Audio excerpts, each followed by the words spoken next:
el vivir el final de la vida es un proyecto personal y es individual y además es respetable desde todos los puntos de vista. Porque es verdad que cuando somos jóvenes, nuestra esperanza es vivir mucho y ser olímpicos y tener una familia y ser felices. Bueno, esto está muy bien, pero cuando tenemos una enfermedad avanzada, la esperanza se reformula. Tal vez yo sé que tengo una esperanza de vida limitada, pero mi esperanza es la de ser querido, la de ser acompañado, la de tener estas condiciones para vivir en paz, la de trabajar. Esta es la nueva esperanza, digamos, ¿no?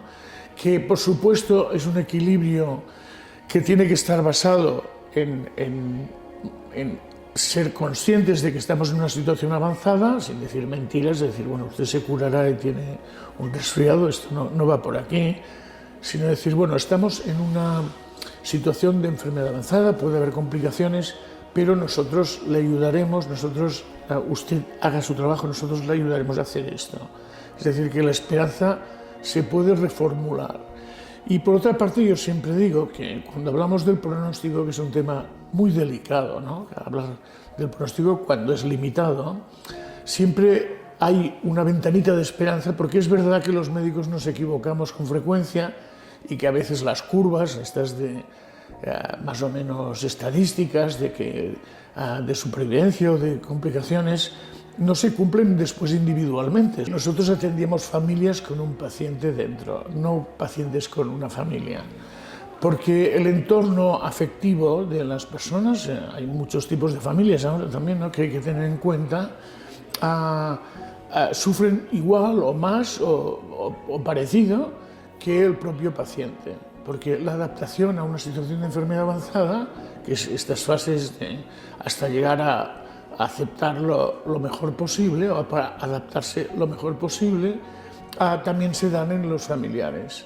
Pero además en las familias hay personas especialmente vulnerables, por ejemplo adolescentes o niños, o por ejemplo gente mayor o gente que tendrá un duelo. Por tanto, el objetivo para atender a la familia es de mejorar la adaptación y la aceptación, si puede ser, dar instrumentos, ¿no?, de soporte emocional para esto, pero también educar para cuidar, porque a veces las familias no saben cómo manejar esta situación emocionalmente o bien logísticamente, por ejemplo, cómo cambiar la cama, que es un tema técnico, pero también cómo informar o no.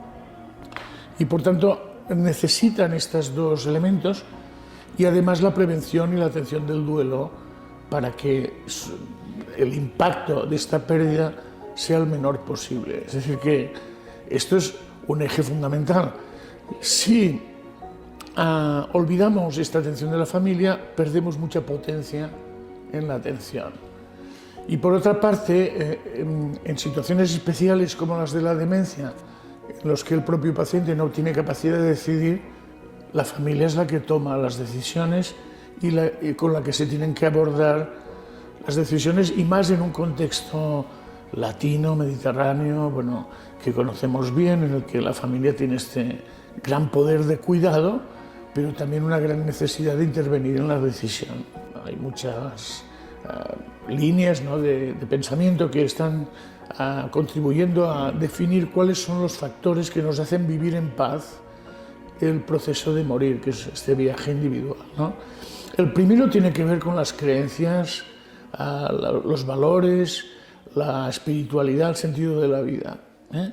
El que sea, esto no es algo individual y por tanto no podemos aconsejar ninguno de ellos, pero sabemos que las personas que nos dicen que tienen creencias sólidas, las que sean, y que las expresan o bien religiosamente, confesionalmente, o las manifiestan con su conexión con la naturaleza, o su conexión individual con Dios, o con el más allá, o con creencias, estas personas tienen una mayor probabilidad de adaptación. El segundo, y que muchas veces surge como el más relevante, es el acompañamiento de la gente que quieres y que te quiere. Esto del núcleo esencial de las relaciones, pero también de las relaciones que están alrededor, ¿no? Porque hicimos un trabajo en Inglaterra en el que había unas 38 o 40 personas que están alrededor de nosotros, ¿no?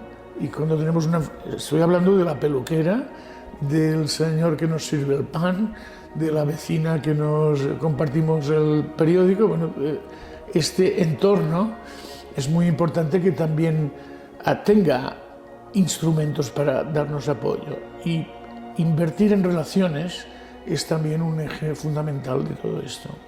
El tercero tiene que ver con trabajar la cuestión del legado. El legado también es un tema individual. Todos tenemos un legado, ¿eh? No solo los que son personas conocidas por la sociedad, sino cualquiera de nosotros tiene su legado, que es lo que deja, lo que ha hecho, que puede ser patrimonial, puede ser profesional o social o familiar o de todo tipo, ¿no? Entonces, trabajar el legado y dejarlo lo mejor posible, ¿no? Y reivindicar el legado, repasar esta historia, los hitos de esta historia. Dentro de esto también está la cuestión de las cuestiones pendientes, no resueltas, que todos tenemos, cosas que hubiéramos hecho diferente o relaciones que no han funcionado bien. Y aquí también creo que no tenemos que ser paternalistas ni decir siempre hay que tenerlo todo arreglado, sino decir, bueno, es una intención, ¿no? Pero que a veces es verdad que algunos temas es mejor que los resolvamos. ¿Cuándo? Pues cuanto antes mejor, porque no sabemos cómo evolucionaremos, ¿no? ¿Cuándo hay que plantear una atención paliativa? Pues desde que uno tenga necesidades en lo que es la atención paliativa, que esto puede ser años antes de que se deteriore la enfermedad, pero también en los temas personales, cuanto antes mejor, porque los ingleses dicen esto, is it too early until it's too late, ¿no? Es demasiado pronto hasta que es demasiado tarde. Entonces, bueno, pues estos factores que sabemos, ¿no? Que condicionan y que facilitan este tránsito tan complejo, tan individual, ¿no? Y tan especial y tan único, porque esto no se repite, ¿no? Que uno lo pueden operar 3 veces de algo, pero no se puede morir 3 veces, ¿no? Y teniendo en cuenta también que hemos observado que la mortalidad de la población es del 100%, pues tal vez que nos planteemos, ¿no? que esto es un tema que tenemos que resolver de la mejor manera posible. Y aquí no hay pautas individuales de preferencia, o sea, es un tema personal, ¿no? Pero como decía Miquel Martí Pol, ¿no? Este poeta, que es un tema individual, pero nosotros podemos escoger quién nos acompaña en este camino. La dignidad, que es una necesidad que tenemos todos, ¿no? Que tiene que ver con uno mismo, pero también con cómo es reconocido y respetado, es un paradigma y es una dimensión individual que no tiene que ver con la eutanasia o no, tiene que ver con tu percepción de tu propia individualidad y de cómo es respetada, y que tiene esta parte externa, pero tiene la parte interna. Víctor Frankl, por ejemplo, en esta obra en la que hablaba de Auschwitz, ¿no? En Auschwitz hubo gente con dignidad, con resiliencia, y estaban en Auschwitz, o sea que, por tanto, yo creo que no la podemos atribuir ni asociar a la eutanasia, porque me parece que no es lo correcto. O sea, la muerte digna o la vida digna, que preferimos hablar de esto, en el proceso de final de vida, no tiene por qué depender de esto, depende de otros factores.